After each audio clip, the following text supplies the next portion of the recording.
안녕하십니까? 부동산 캐시입니다. 오늘도 정비예정구역에 대한 분석 시간으로 돌아왔고요. 오늘 분석해볼 지역은 개포동과 더불어서 2020년 그리고 2021년 가장 핫했었던 저밀도 지구인 양재동에 대해서 분석을 진행을 해보겠습니다.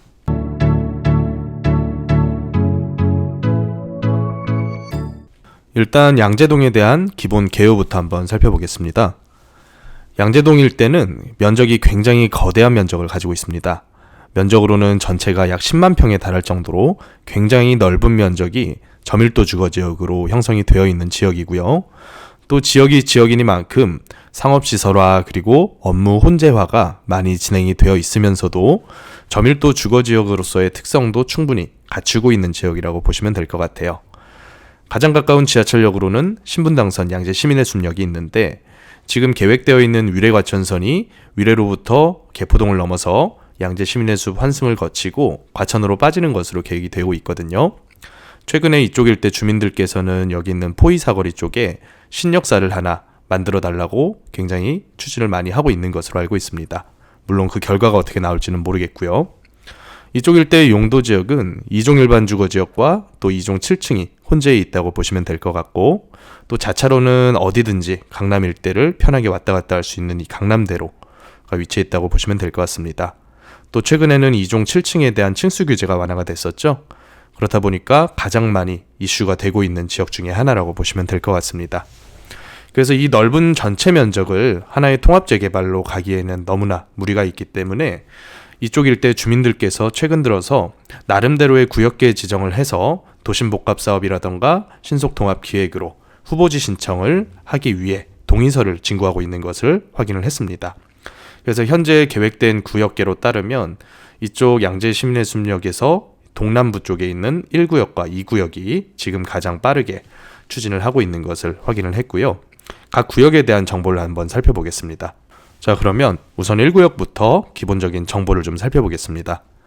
1구역 같은 경우에는 양재 시민의 숲역 출구로부터 약 500에서 700m 정도 떨어져 있는 구역이라고 보시면 되고요. 이쪽 역에서 바로 붙어 있는 일대는 지금 상업시설화가 많이 진행이 되다 보니까 상업과 업무가 혼재돼 있으면서 주거까지 같이 혼재해 있는 구역이라고 보시면 될 것 같습니다. 또 역에서 가깝기 때문에 분양을 했을 경우에 셀링 포인트가 상당히 잘 나오겠죠. 그래서 아직까지도 신규 건축행위 허가를 이런 식으로 받아가면서 다세대 형태의 건축행위가 활발하게 이루어지고 있다고 보시면 될 것 같고요. 1구역으로 지금 추진하고 있는 이쪽 일대 같은 경우는 이미 오래전에 다세대로 상당히 많이 쪼개기가 되어 있는, 그래서 제가 굉장히 선호하는 형태의 그런 구역이라고 보시면 될 것 같습니다. 물론 안에 내부적으로 단독주택도 같이 있기 때문에 이런 식의 일부 신축 건축행위는 계속해서 벌어지고 있다고 보시면 될 것 같고요. 구역 면적도 상당히 큽니다. 13만 제곱미터 같은 경우에는 거의 한 4만 평 가까이 되는 굉장히 큰 면적이라고 보시면 될 것 같고, 현재 건축물은 총 287동 중에 단독주택이 아직은 꽤나 많이 있습니다. 한 49개 동 정도가 포함이 되어 있고, 또 근생과 같은 비주거용 통건물까지 합치게 되면 전체 287개 동 중에서 약 한 40% 남짓, 그 정도가 이제 통건물로서 존재를 하기 때문에 동의가 상당히 좀 쉽지는 않겠다라는 생각은 좀 들고요. 그렇다 보니까 전체 총 세대수가 2000세대급으로 지금 조합원이 구성이 되어 있다고 봤을 때 공동주택 세대수가 2000세대 가까이 되면서 나머지 한 100여 세대 정도는 단독 형태의 조합원들이 나머지를 차지하고 있다고 보시면 될 것 같아요. 다음으로 2구역입니다. 2구역은 1구역에 바로 서쪽에 붙어있는 구역이고요. 지리적으로는 양재 시민의 숲역과는 보다 더 근접해 있는 지역이라고 보시면 될 것 같아요. 면적은 1구역보다는 약간 작은 형태로 구성이 되어 있는데, 이 일대 같은 경우에는 현재 단독주택의 비중이 비주거용까지 포함을 하게 되면 1구역보다도 훨씬 더 많은 것을 우리가 볼 수가 있습니다. 그렇다 보니까 지금 이쪽 일대는 제 예상으로는 1구역보다도 오히려 더 동의를 받기가 상당히 좀 까다롭겠다라는 생각이 좀 들고, 또 아무래도 역에서 가까우면 가까울수록 이런 대로변을 따라서 일반적인 근생 상권이 형성되는 점을 감안을 했을 때 1구역보다도 상권 활발도가 조금 더 높은 측면이 있고, 또 그 때문에 이런 대로변을 다 제외를 시키고 나서 구역계를 짜지 않았느냐, 이런 생각을 좀 해봅니다. 그 다음으로는 두 개의 구역에 대해서 전반적인 노후도 수준을 한번 살펴봤을 때 1구역 같은 경우에는 현재까지는 노후도 30년 이상 넘어간 건축물들의 비율이 약 30% 수준에 그쳐 있습니다. 다만 과거 다세대로 쪼개기가 오래전부터 활발했었던 구역임을 감안해서 노후도가 25년 차 이상 된 건축물들은 약 65%에서 66%, 그러니까 한 5, 6년 정도만 흘러도 이미 정비법상의 노후 기준은 충족하는 구역이라고 보시면 될 것 같고요. 이 구역은 아직 쪼개지지 않은 단독과 근생 건물들이 상당히 많이 포진해 있기 때문에 현재의 노후도 기준으로 봤을 때도 1구역보다도 훨씬 더 그 노후도가 심하죠. 그리고 5년 후에 30년이 되는 건물들을 감안했을 때도 1구역보다도 훨씬 노후도가 심한 지역이다, 이렇게 보시면 될 것 같습니다. 그런데 이쪽 일대 같은 경우에는 앞서 지난 영상에서 설명드렸었던 개포지구와는 약간의 차이점이 있습니다. 이쪽 일대는 양재 택지개발지구라는 이름의 지구단위 계획으로 수립이 되어 있는 그런 지역이기 때문에 지구단위 계획의 내용도 우리가 살펴볼 필요가 있거든요. 양재 택지 지구단위 계획상의 블록단위 공동건축이라는 항목을 한번 찾아봤더니 정비법상의 재개발로서 진행은 할 수가 있습니다. 그래서 이 모든 조건을 다 충족한 경우에 블록 단위 공동건축을 허용한다라고 6조에 나와 있고요. 그 요건들을 보면 10m 이상 도로를 경계로 구획된 일반의 블록, 그리고 계획 세대수 300세대 이상 또는 면적 10,000제곱미터 이상인 블록, 또 도정법상에 정한 정비구역 지정 요건에 적합한 경우, 이 부분을 다 충족하게 됐을 경우에는 지구단위 계획상 이 블록 단위 공동건축을 굉장히 협소한 면적으로 규정해 놨음에도 불구하고 특별법적인 특례 사항을 준다라는 거죠. 그래서 정비법상에 재개발로서 진행하게끔 허용을 해주겠지만, 다만 그 내용을 좀 더 자세히 봤을 때 블록 단위 개발 시 공동주택 허용 용적률과 건축 밀도에 대한 부분이 또 규정이 되어 있습니다.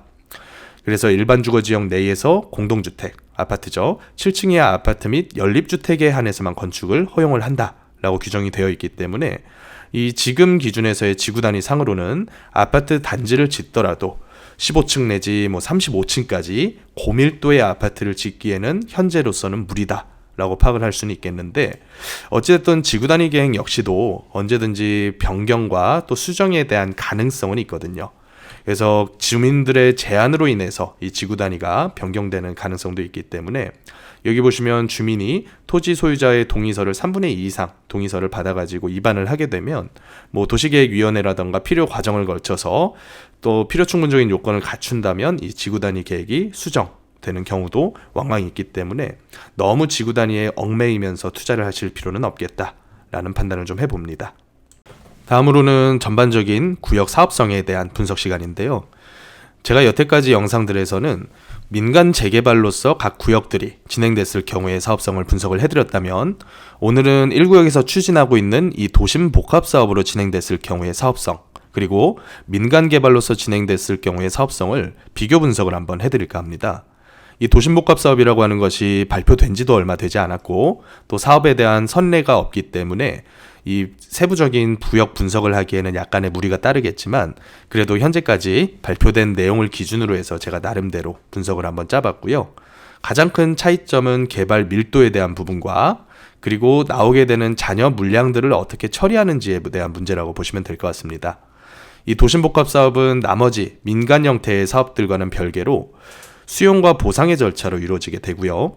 그 수용하는 데 따르는 그 비용 부분을 공공 분양을 통해서, 그러니까 즉 임대 세대 수를 무리하게 늘리지 않고 나오게 되는 잔여 물량을 공공 분양가로 공공 분양을 하면서 이 수익 구조를 짜게 되거든요. 그래서 택지개발지구 지구 단위 계획상에도 불구하고 용적률을 300%까지 상향을 받았을 경우에는 굉장히 많은 분양 물량이 나오게 됩니다. 그래서 3,000세대가 넘어가는 이 물량 중에서 조합원 물량으로 약 2,000여 세대를 빼내고 나머지 1,000세대가 넘어가는 이 물량들을 조금은 저렴하지만 그래도 임대가 아닌 공공 분양으로 만약에 쪼개게 됐을 경우에는 비용과 수익 계산으로 따르면 약 120%가량의 수익 구조가 나오게 됩니다. 이거는 여태까지 제가 분석했었던 그 어떤 구역에서도 보기 힘들었었던 굉장히 좋은 사업성이거든요. 그렇다 보니까 이 정도 사업성이라면 상당히 많은 투자자께서 투자를 안 할 이유가 없어지게 되는 거죠. 그렇기 때문에 지금은 이 도심복합 사업에 대해서 투기 방지 대책으로서 신축 분양한 물건을 매입했을 때 뿐만이 아니라 종전 물건을 매입했을 때도 이거는 현금 청산 대상으로 만들어버릴 것이다. 이렇게 엄포를 놓고 있다라고 보시면 될 것 같아요. 또 이와 반해서 일반적인 민간 재개발로 진행됐을 때의 사업성을 한번 분석을 해드리겠습니다. 자, 민간 재개발 부분을 보시자면 나머지 정보들은 물론 동일합니다. 다만 차이가 있는 점은 종상향 및 용적률 인센티브를 받지 않았다라고 가정하고 제가 단지 구성을 한번 해봤고요. 또 나오게 되는 세대수 중에서 임대주택으로 빼야 되는 세대수가 존재를 하고요. 그렇다 보니까 일반 분양할 수 있는 세대수는 굉장히 많이 줄어들게 됩니다. 앞서 설명해드렸던 도심복합사업에서 3,000세대가 넘는 건축세대가 구성이 된다면 민간 재개발은 이보다 한참 적은 2,600여 세대 정도, 그리고 그 중에서 나오게 되는 분양 물량도 약 300세대 조금 넘어설 정도의 분양 물량이 뽑히게 됩니다.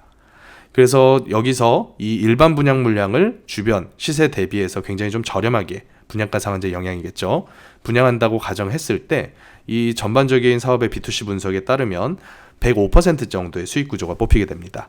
아까 도심복합사업이 120%였던 점을 비교를 해보면 정말로 도심복합사업이 구역 전체의 사업성을 굉장히 많이 끌어올려준다는 점을 우리가 파악을 할 수가 있겠죠. 다음으로는 구역에 대한 사업성 분석을 이어서 개별 투자자 입장에서의 두 가지 사업을 한번 비교를 해보겠습니다. 동일한 호가를 가진 동일한 물건을 제가 가지고 왔고요. 전용 면적은 한 17에서 18평 정도 되는 3룸이겠죠. 지금 현재 1구역에 있는 이 물건이 호가가 6억 1천만 원 정도 호가를 하더라고요. 도심복합 사업으로 진행을 했을 경우에는 매입해야 되는 지분 금액이 줄어들기 때문에 추가 분담금이 굉장히 많은 폭으로 감소하는 것을 우리가 확인을 할 수가 있습니다. 대략적으로 계산되는 추가 분담금만 하더라도 약 2억 가까이 줄어드는 걸 우리가 확인할 수가 있고요. 그렇게 되다 보니까 총 투자 예상 금액이 약 11억 5천만 원에서 6천만 원 정도로 계산이 되더라고요. 여기서 이 투자 금액이 줄어든 것보다 더 핵심적인 것은 여기 있는 이 투자 기간이겠죠. 아무래도 수용과 보상의 절차로 진행이 되다 보니까 계속 광고하고 있는 것이 이 투자 기간을 획기적으로 줄여서 공급을 빠른 기간 내에 하겠다라고 홍보를 하고 있는 게 바로 도심복합 사업이지 않습니까? 그렇다 보니까 이 투자 기간이 줄어들면서 연수익률로서는 굉장히 큰 수익률을 나타낸다고 보시면 될 것 같습니다. 이에 반해서 민간 재개발을 봤을 때는 추가 분담금은 훨씬 더 많이 계산이 됩니다. 이 적게 나오는 용적률 때문에 매입해야 되는 지분가도 훨씬 더 높아지게 될 것이고요. 그러다 보니까 종전자산 매입한 금액 대비해서 약 13억 6천만 원, 그러니까 전체 투자 금액이 한 13억에서 14억가량 예상이 된다라고 보시면 될 것 같아요. 그런데 이거보다 더 크리티컬한 점은 이 투자 기간 부분이겠죠. 민간 재개발은 현실적인 얘기로는 지금 추진을 하더라도 언제 입주까지 들어갈지는 그 누구도 예상하지를 못합니다. 그렇다 보니까 제가 대략적으로 약 한 15년 정도만 잡아놨는데 15년 후에 30억의 가량의 아파트가 현재 시세로서 그냥 형성이 된다라고 러프하게 한번 잡아봤더니 수익률로서는 한 8% 남짓, 그러니까 거의 두세 배 정도의 수익률 차이가 나게 되겠죠. 그래서 이 도심복합 사업이 원한대로 빠른 시일 내에 모든 주민들의 협의와 동의를 거쳐서 진행만 잘 된다면 현재 가지고 계신 분 입장에서는 더할 나위 없이 괜찮은 사업이다 라는 점을 우리가 분석을 통해서 확인을 해볼 수가 있을 것 같습니다. 자, 마지막으로 결론입니다. 오늘 양재동 현재 추진 중인 두 구역에 대한 분석을 수행을 해봤더니 두 구역 중에서는 1구역의 추진이 조금 더 빠르지 않을까라는 생각이 좀 들더라고요.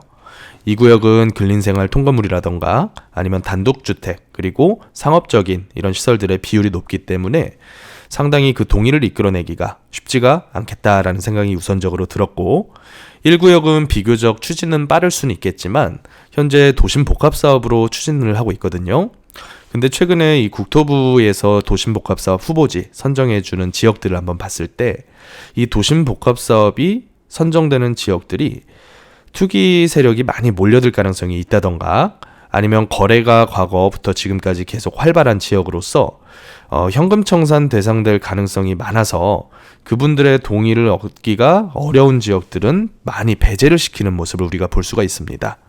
물론 용산 일부 지역 같은 경우에는 그럼에도 불구하고 이 후보지로서 선정은 했지만 앞으로 1년 내에 전체 조합원 중에 절반 이상의 동의를 받아가야 되기 때문에 후보지 선정됐다고 해서 무조건적으로 구역 지정 단계까지 가기는 어렵겠다라는 생각이 좀 들더라고요. 그래서 개인적인 제 도심복합 사업에 대한 생각은 이 현금 청산 대상에 대한 기준이 많이 완화될 가능성이 있지 않을까라는 생각을 좀 해봅니다. 물론 이건 제 개인적인 의견이기 때문에 어떤 식으로 완화된다거나 혹은 완화가 안 될 가능성도 있겠죠.